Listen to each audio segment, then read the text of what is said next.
Agincourt. Mr. Speaker, this government just doesn't get it. Its Building Canada Fund commits only $210 million for each of the next 2 years. In yesterday's municipal elections, voters sent a clear message that the current plans for infrastructure, and in particular public transit, are not good enough.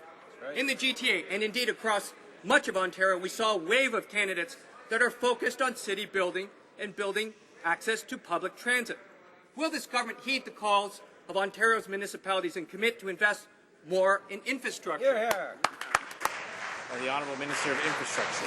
Mr. Speaker, je suis un ancien maire, monsieur.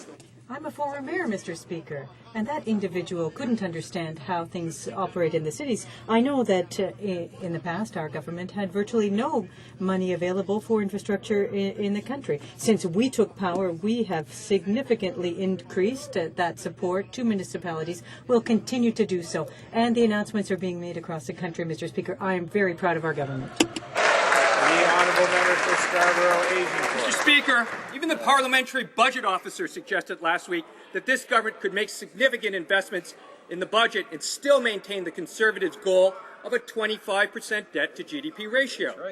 This would kickstart much-needed investments in public infrastructure across the country.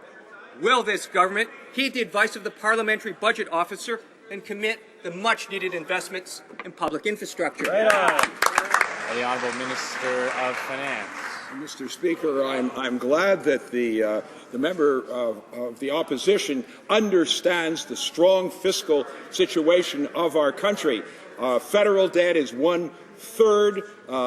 Federal debt to GDP is 1/3. It will go down to 1/4 by 2021, and it could decrease even more. We have a strong fiscal situation, and that's why we've introduced the longest and largest infrastructure program in Canadian history, some $70 billion, of which $53 billion will go to the provinces and municipalities. The Honourable Member for Dartmouth